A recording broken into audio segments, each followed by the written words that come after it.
এই গেল আমার ডিমের শাকের তরকারি।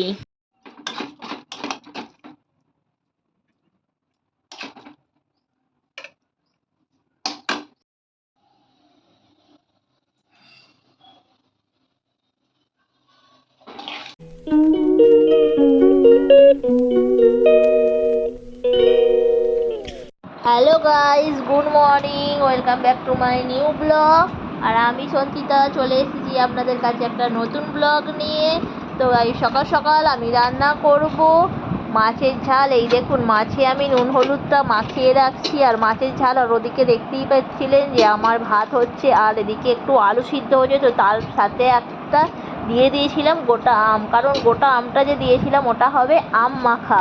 তো আম মাখাটা আজকে স্কিপ করে দিয়েছি, কারণ আমটা বেশ সিদ্ধ করে মাখলে খুব সুন্দর খেতে হয়। আর আমি এখানে ততক্ষণে মাছগুলো দেখুন নুন আর হলুদ মাখিয়ে রেখে দিয়েছি অলরেডি। আর এই দেখুন, মাছটা নুন হলুদ মাখিয়ে রেখে দেওয়ার সঙ্গে সঙ্গে আর এদিকে আমি একটু দেখে নিলাম যে আলুটা আমার হচ্ছে কি। তো এই দেখুন, আলুটার মধ্যে আমি দিয়ে দেব একটা গোটা আম। আর গোটা আমটা সিদ্ধ হয়ে গেলে আমি গোটা আমটা নামিয়ে নেব।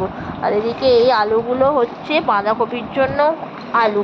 তো আলুটা মোটামুটি সেদ্ধ হয়ে গেছে, আর আমি এখানে বাঁধাকপিটা সাথে সাথে দিয়ে দিলাম, কারণ আলুটা একটু সিদ্ধ হতে বাকি আছে। আর সাথে দিয়ে দিলাম বাঁধাকপি, কারণ এখনকার বাঁধাকপি তো জানেনই, একটু জল গেলে ফেলে না দিলে তো ভালোই লাগবে না খেতে। আর সাথে তো আদা রসুন তো আছেই। তো আমি বাঁধাকপিটা আজকে করব আদা রসুন, আর সাথে আছে মাছের মাথা দিয়ে একটু বাঁধাকপি করব। তো এখানে আমি বাঁধাকপিটা সিদ্ধ করে আমি নামিয়ে নিয়েছি, আর ওদিকে দেখুন আমটা নামিয়ে নিয়েছি। আর ততক্ষণে আমার ভাতটাও হয়ে গেছে। আর এদিকে আমার হচ্ছে মাছ ভাজা। আর এই দেখুন, আমি মাছটা ভেজে নিচ্ছি। তো মাছটা ভাজা হয়ে গেলে আমি মাছটা ঝাল করে নেব, আর তারপরেই আমি বাঁধাকপি করবো। তো বাঁধাকপিটা আমি এখানে সিদ্ধ হয়ে গেছিলো আর নামিয়ে রেখে দিয়েছিলাম। আর দেখুন জলটা বাঁধাকপিটা ঝরিয়ে নিচ্ছি। আর ঝরিয়ে নেবার পরে আর এদিকে ততক্ষণ আমি মাছের ঝালটা করে নিলাম। তো মাছের ঝালের মধ্যে আমি কিছুই জাস্ট দিই না, একটুখানি দিই টমেটো আর কাঁচা লঙ্কা দিয়ে দিলাম, আর একটু লঙ্কা গুঁড়ো, হলুদ গুঁড়ো, সামান্য একটু আদা দিয়েছি, কারণ নিরামিষ নয়। আর রসুন তো দেওয়াই হয় না, আর আদাটা দিই, মাছের ঝালটা বেশিরভাগই করা হয়। তো এর মধ্যে দিয়ে দিলাম একটু জল, লঙ্কা আর হলুদের জল। তো এবার এটা ফুটবে, তো আমি মাছটা করে নেবো এইভাবেই। আর মাছের ঝালটা ততক্ষণ এইভাবে আমার রেডি হয়ে গেল। আর তারপরেই আমি করে নেব, দেখতেই পাচ্ছেন, বাঁধাকপিটা। তো তাড়াতাড়ি সকালের মধ্যে খুবই করতে হয়, তো চলুন দেখতে থাকুন। তো আমি মাছের ঝালটা নামিয়ে নিয়েছি, আর এই দেখুন মাছের ঝালটা আমার হয়ে গেছে, জাস্ট একটা সুন্দর লুক দিয়েছে। আর এদিকে আমি মাছের ঝালটা নামিয়ে বাঁধাকপির জন্য তেলের মধ্যে দিয়ে দিয়েছি ফোড়ন, একটা শুকনো লঙ্কা, তেজপাতা, আর একশো কতগুলো জিরে দিয়ে দিয়েছিলাম। আর এই দেখুন আলু সমেত বাঁধাকপিটা আমি একটু ভেজে নেব, কারণ বাঁধাকপিটা না ভাজলে খেতেও সেরকম ভালো লাগে না, আর না ভাজলে একটু হালকানি টাইপের গন্ধ বেরোয়। তো ওর মধ্যে ভাজাটা আমার মোটামুটি হয়ে গেছে। আর ওর মধ্যে দিয়ে দিয়েছি লঙ্কা, হলুদ, টমেটো, আদা, রসুন, সব কিছু একসাথে মশলাগুলো দিয়ে এটাকে ভালোভাবে ভেজে নিলাম। আর ভেজে নেবার পরেই একটু দেখুন মশলা টশলা পুরো কষিয়ে নেবো। আর তারপরেই আমি দিয়ে দেবো মাছের মাথা। তো ততক্ষণ কষতে থাকি।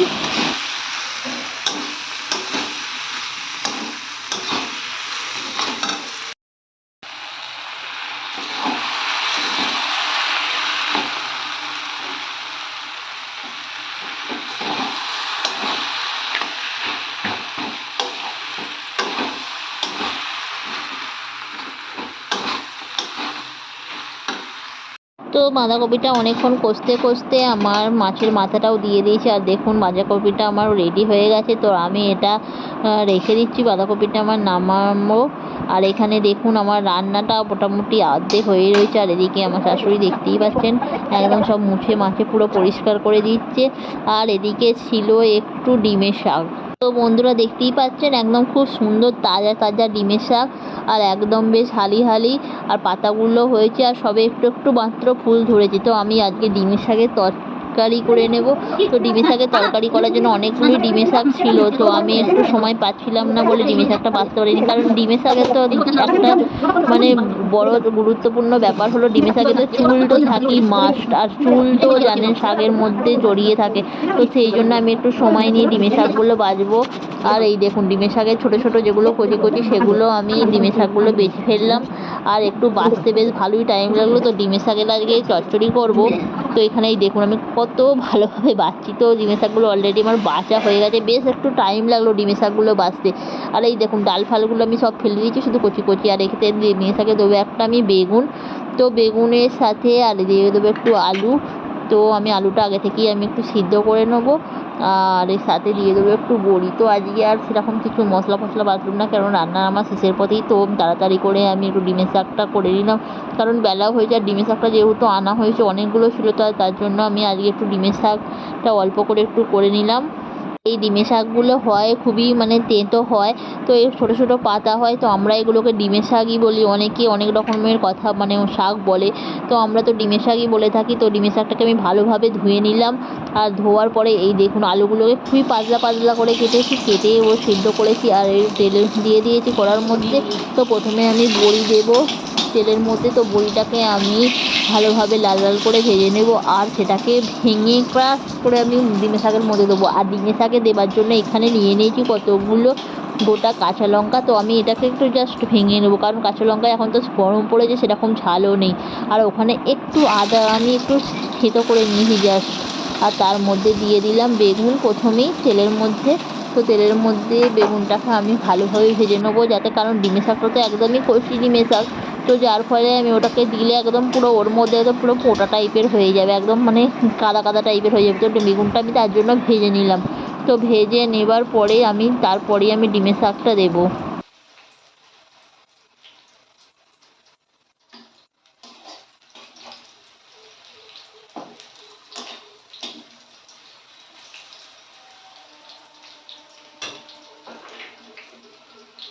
কাঁচা লঙ্কা আর একটুখানি আদা। এই যাচ্ছিস কোথায়?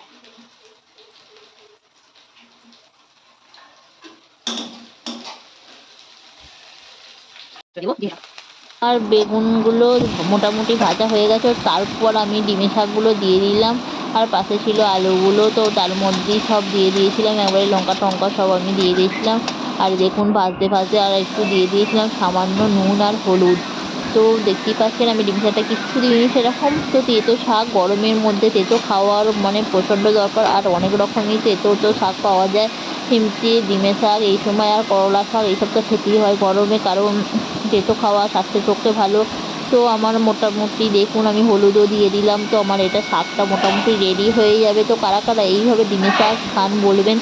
আর বন্ধুরা আমার ভিডিওটি কেমন লাগলো বলবেন। ভিডিওটি ভালো লাগলে লাইক করবেন, শেয়ার করবেন আর সাবস্ক্রাইব করবেন। তো ততক্ষণে আমি দেখুন ডিমের শাকটা নেড়ে ফেলেছি। আর এই দেখুন পুরো মানে নাড়তে নাড়তে পুরো দেখুন একদম পুরো নরম হয়ে গেছে, কারণ একদম কচি শাক ছিল। তো আমি এই দেখুন বড়িগুলোকে এবার এর মধ্যে ক্র্যাশ করে ভেঙে দেবো, ভেঙে একদম গুঁড়িয়ে দেবো, যাতে শাকটা টেস্টি হবে।